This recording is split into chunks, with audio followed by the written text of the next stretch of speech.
Indifference, a menace of the digital age. In Block 15 of the Pleasure and Contact Reports, on page 18 and 19, Billy speaks to Pata about the dangers of Gleichgültigkeit. It can be translated as indifference and means being unconcerned, unmoved, insensible, languid, apathetic, not caring, disregarding, etc. Billy has noticed what many of us have already observed too, namely that many human beings no longer do well in company, because they spend too much time online and not enough time maintaining personal, face-to-face communication. Countless human beings do not know anymore how to look into the face or eyes of another person, how to speak with them, hear their voice, define their facial expression and perceive their feelings.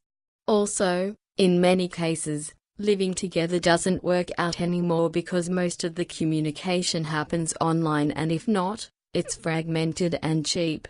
As Billy states, everyday human beings sit or stand together in a group or in pairs, hold mobile phones in their hands or to their ears, and they toggle senselessly on them or jabber into them, instead of talking and interacting with others in the group. Due to this lack of communication, the interpersonal relationships decline and the indifference and lack of understanding of the fellow human beings increase, as well as a lack of feeling for others. Superficially viewed, the term indifference does not sound so bad, and many would perhaps even call it not interfering when it comes to being indifferent towards the behavior of others. But if we consider the term more closely and thoroughly, we will notice that it has become one of the greatest evils of the modern world. It is a human weakness with significant consequences, capable of causing great damage. For example, many human beings can see their own weaknesses and shortcomings, but they simply ignore them and continue on their damaging path of indifference. As Billy says, I call indifference an evil, negative and bad characteristic of those human beings who simply consciencelessly and thoughtlessly and without feelings for others accept happenings and events, without evaluating it by one iota or being interested in it. Consequently, they are also absolutely incapable of forming a moral judgment about it. Of course, sentences like that always get me thinking about my own life. If I want to become a better person and live according to the fundamental laws of nature in order for my life to become more loving, peaceful, harmonious, equalized and so on, I must not be indifferent and must not accept happenings and events in my family, circle of friends or in the neighborhood if they are hurting another life form. Due to the law of cause and effect, being indifferent would not only be detrimental to another being but also have repercussions for me and put up hurdles on my evolutionary path. That means that I have to speak up in certain situations and not shrug my evolutionary path. That means that I have to speak up in certain situations and not shrug my shoulders thinking that I must not interfere. Especially when it comes to the welfare of another living being, for example, in the case of domestic violence, child abuse or animal neglect. For example, our neighbor's goat is tethered in a paddock by herself. During the summer holidays we were asked to look after her and ensure that she had access to water. During those 2 weeks the thermometer climbed up to 40 degrees Celsius for a few days and the goat had no access to shelter, not even the shade of a tree. Thus, my husband took it upon himself to shift the goat, enabling her to be under a tree during the hottest part of the day. My husband was unable to pull the stake out of the ground, therefore, he retrieved a new stake from home, cut the chain and retethered the goat. Next time we checked on her, she was resting under the shade of the tree. However, when our neighbor came back we perceived that the husband was not happy about it, but nothing was said directly, so we let it go. But after reading about indifference I realized that I am indifferent if I do not take it further and try to improve the conditions for the goat.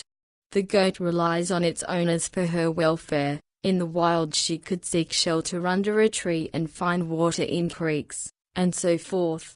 Therefore, I read some information on the internet about how to look after goats, published by the RSPCA. For a short moment I considered just emailing the info to our neighbors like so many people do these days. Many people sit on their high horse behind their computer, tablet or smartphone screens and on social media, as well as in reviews of restaurants, hotels, businesses and so forth. They personally attack another person or write scathing reviews about a business or a service provided.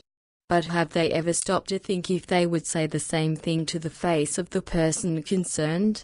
Would they choose the same words or tone it down a little? Have those writers behind their electronic gadgets ever put themselves in the shoes of the other person and asked themselves how they would feel if they read something unkind being written in a public space like Facebook, TripAdvisor, and so forth about themselves or their business or a service they provide and not being able to explain themselves? It takes courage to face another person and tell him or her what may be wrong with their treatment of animals, with how they perform or the service they provide and so on.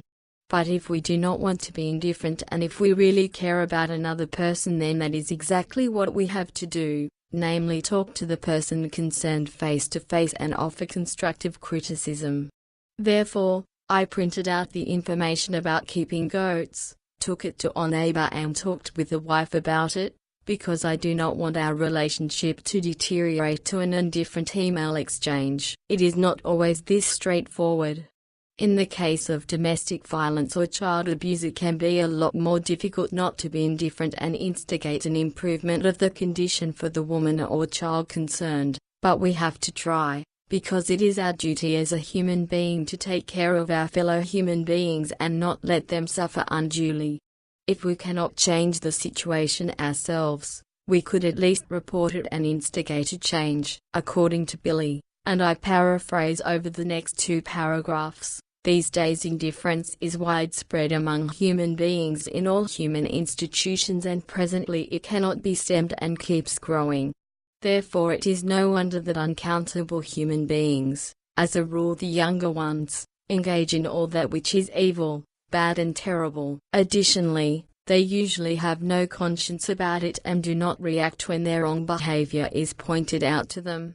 That is also the reason why so many people favor the death penalty and war and take part in anarchistic riots and even in wars. Due to their indifference, they cannot see any meaning in their lives and do not value it. Out of their indifference, they do everything to create human hostile systems, through which life becomes hell for many. The correct state one is destroyed and the actions and behaviors of countless many human beings become charades. Due to the indifference of all the indifferent ones, uncountable human beings are manipulated and pulled into the same airship in order to row with the ones that have gotten very badly out of the control of the good human nature, are hostile to life and incapable of leading a decent life. Billy calls all of this the modern slavery of indifference, whereby these slaves of indifference can no longer free themselves from their woes are tongue to and increasingly sink deeper into their own captivity of slavery and decay. All of these human beings cause crises in the world and slowly but surely tread on all good societal norms and destroy correct state, which however is denied by know-it-alls, false humanitarians, do-gooders and starry-eyed idealists, and the fact that nowadays a person can be battered or even killed in public and the bystanders just look the other way due to their indifference is just a sad sign of where indifference can lead to in the future. As long as it happens to others, many people bask in their indifference. However, one day this will cause humanity great sorrow, because at some point in time everybody will be in a beaten skin, either as victim of a brutal fellow human being, as a hurt family member, as a victim of society, a war, the politics or of a religious sectarian deluded belief. It is the seemingly harmless indifference which opens the space for all our tongue and all that which is evil, negative, bad and depraved, in which everything that brings misery, hardship, damage, downfall and destruction can freely develop. And that arises because the majority of the human beings of Earth in their indifference look away where they ought to look closely and act. However, if those human beings, who have fallen to the indifference, are in general spoken to rationally, as a rule. They only bring forth a cheap personal excuse, like, "Ash, what could I do all by myself?" Or, "Ash, how would I be able to do anything about it on my own?" Page 19. Any change begins with me.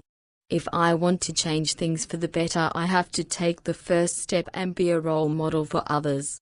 To improve communication, we could implement the rule that phones, electronic tablets etc. are banned from the dinner table and that the television is turned off so that all participants can talk with each other, look at each other, learn to read facial expressions and so on, which is especially important in the education of our children. And if we speak with one another and speak up against things that are bad and negative, it will have a ripple effect, because others may then be encouraged to speak up against situations that are harmful to other human beings or animals.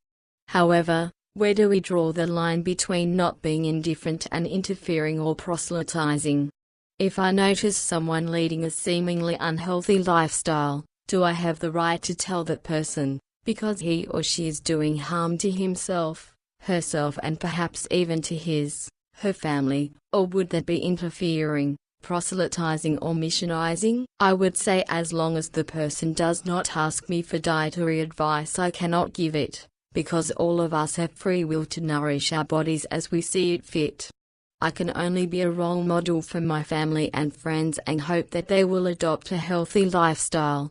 My understanding is that in such a case I should give them advice only when they ask for it or it comes up in conversation, but without pushing my viewpoint. Billy closes his discourse about indifference with the following words, Block 15, Pleasure and Contact Reports, page 19. The indifference that is shown by the earthlings these days, however, is very dangerous, and if all of us who know about this danger keep our mouths shut, then we give the reins to the indifferent ones and let them do what they like. In the book Goblet of the Truth I found some pointers in regard to making a change and not being indifferent. 209.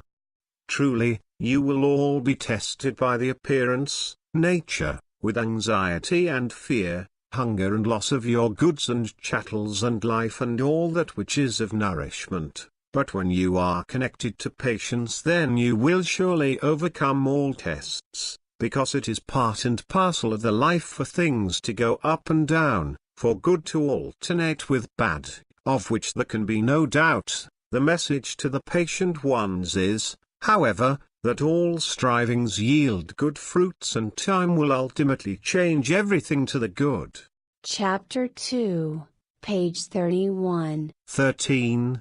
Consider that each new day and the entire time to come, future, will not bring any fewer terrible things and calamities with it for all people of your kind, humankind, than all the days and the time before you, past, because truly you are not better than your forefathers and foremothers, ancestors/forebears, who brought terrible things and calamity down upon your worlds and all people of your kind, humankind. Therefore, in order for everything to change, alter, to the better, you must start in the moment, now, with yourselves and turn the terrible things and the calamity away from yourselves. Otherwise everything will stay as it was in all the time before you, in the past.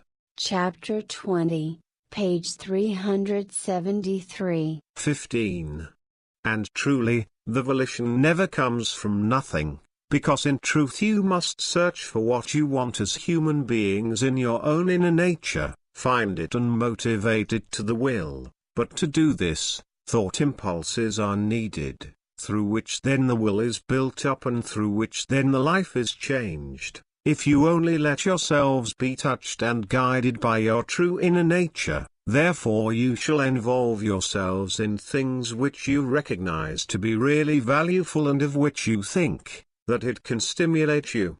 Chapter 21, page 381. If we can give at least one other person thought impulses about a situation that needs improving, then there will be two pulling in the right direction and it can snowball if we persevere. Written by Vibke Walder of Figureland Group, Australia. In FLAU Bulletin Number 20,